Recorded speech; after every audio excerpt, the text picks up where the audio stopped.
Hello friends, आज की video में हम लोग बात करेंगे जो चाइना पे बैन हटने का बात आया है उसके बारे में। उससे क्या हुआ है, पिछले 2 दिन में भेल का शेयर लगभग 10% क्रैश कर चुका है। केपीआई ग्रीन लगभग 8% क्रैश कर चुका है एंड ओडियाना पावर भी लगभग 8% पिछले 2 दिन में क्रैश कर चुका है। ठीक है, हम समझेंगे उस न्यूज को डिटेल में कि ये न्यूज है क्या और किस इंडियन कंपनीज पे इसका क्या इंपैक्ट पड़ सकता है।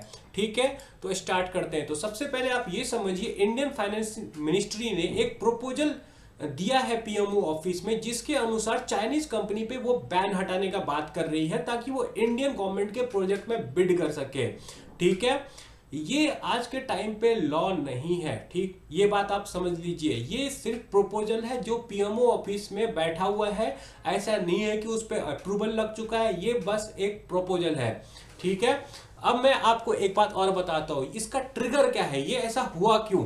देखिए, पावर मिनिस्ट्री का ये बोलना है कि हमारे कुछ थर्मल एंड सोलर प्रोजेक्ट्स में मैसिव डिले हो रहा है क्योंकि Indian manufacturer like well are unable to supply equipment fast enough and the government is worried about power shortage in coming years. तो क्या है, देखिए, वेल क्यों गिरा, क्योंकि वेल जैसी कंपनी पे ये इल्जाम लग रहा है कि वो इक्विपमेंट्स वगैरह जल्दी से नहीं दे पा रहे हैं। ठीक है, टरबाइंस वगैरह हो गया, ऐसे इक्विपमेंट्स को ये कंपनी जल्दी नहीं दे पा रहे, तो चाइनीज बिडर पे आपको बैन हटाने का बात चल रहा है। कंफर्म नहीं हुआ है, ये बात समझ लीजिए।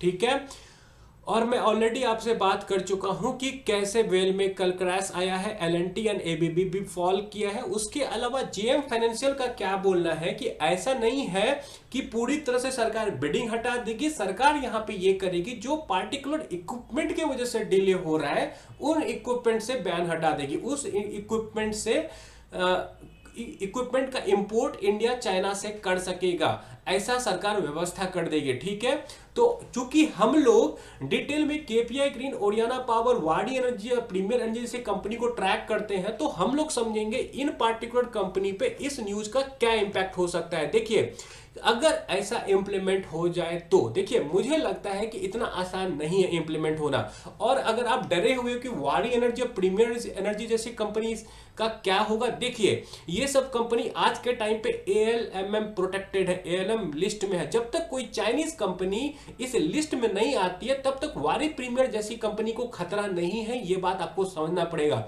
ये बस कुछ इक्विपमेंट मंगाने का बात है जिससे कि सोलर का काम और थर्मल पावर जनरेशन का काम तेजी से आगे बढ़ सके, that's all. KPI green energy जैसी कंपनी को क्या फायदा होगा, देखिए, अगर ये बैन हट जाता है, जिसका चांसेस बहुत कम है और वो थोड़ा टुकड़ा में हटेगा मोस्ट लाइकली, ठीक है, कुछ पार्टिकुलर चीजों के लिए अगर हट जाता है तो ये लोग अपना सामान सस्ते में मंगा सकते हैं। केपीआई ग्रीन का काम क्या है, केपीआई ग्रीन का काम है ईपीसी का, वो सोलर प्लांट बनाते हैं, वो बेस प्लांट बनाते हैं। सेकंड, आईपीपी का काम है, 10% रेवेन्यू आता है उससे। उसका मतलब क्या हुआ, सोलर प्लांट बनाएंगे, वहां से इलेक्ट्रिसिटी बेचेंगे, देन वो बेस में काम करते हैं। रिसेंटली उनको ठीक ठाक बेस का प्रोजेक्ट भी मिला हुआ है। तो अब यहाँ पे क्या देख रहे हो, ये इक्विपमेंट परचेजर है, ये पावर प्लांट बनाएंगे तो इनको सामान सस्ता मिलेगा, इनका आरओआई बढ़ेगा, रिटर्न ऑन इन्वेस्टमेंट। तो बेसिकली केपीआई ग्रीन जैसी कंपनी यहाँ पे बेनिफिट में रहेगी, ये बात आप समझ लीजिए।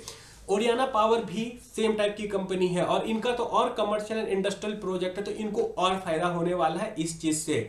देन वारी एनर्जी और प्रीमियर एनर्जी, ये तब रिस्क में रहेंगे, इनमें रिस्क हो सकता है वो तब रहेंगे जबकि कोई चाइनीज कंपनी एएलएम लिस्ट में ज्वाइन कर ले। आज के टाइम पे है, आज के टाइम पे नहीं है। जब तक कोई कंपनी एएलएमएम लिस्ट में नहीं आती है, वारी प्रीमियर जैसी कंपनी सेफ है, आप ये बात समझ लीजिए। देन आते हैं वेल जैसी कंपनी पे। वेल पे तब इंपैक्ट पड़ेगा जबकि अलाउड टू बिड, मतलब चाइनीज कंपनी को एक्चुअली में बिड करने के लिए अलाउ कर दिया जाएगा, तब वेल को प्रॉब्लम होगा। और तब तक यह भी हो सकता है वेल का शेयर आपको रिटर्न ना दे, जब तक ये पूरा मामला सुलट ना जाए कि आगे क्या होने वाला है, नहीं होने वाला है। ठीक है, तो वेल को आपको रडार में रखना, इसमें थोड़ा वोलेटिलिटी रह सकता है जब तक ये न्यूज खत्म ना हो। और मैं आपको एक बार बता देता हूं, केपीआई ग्रीन और ओरियाना पावर, इवन वारी एंड प्रीमियर एनर्जी पे मैंने डिटेल वीडियो बनाया हुआ है, आप चाहे तो उनका एनालिसिस कर सकते हैं। आज के टाइम पे ये सारी कंपनी काफी अच्छे वैल्यूएशन पे अवेलेबल है, आप अपना रिसर्च करिए, समझिए, और अच्छा लगे तो देखिए, अपना डिसीजन लीजिए क्या करना है नहीं करना है। और अगर आपको मेरा ये क्विक अपडेट वीडियो अच्छा लगा हो तो प्लीज लाइक शेयर सब्सक्राइब कर दीजिए। Thanks a lot for watching.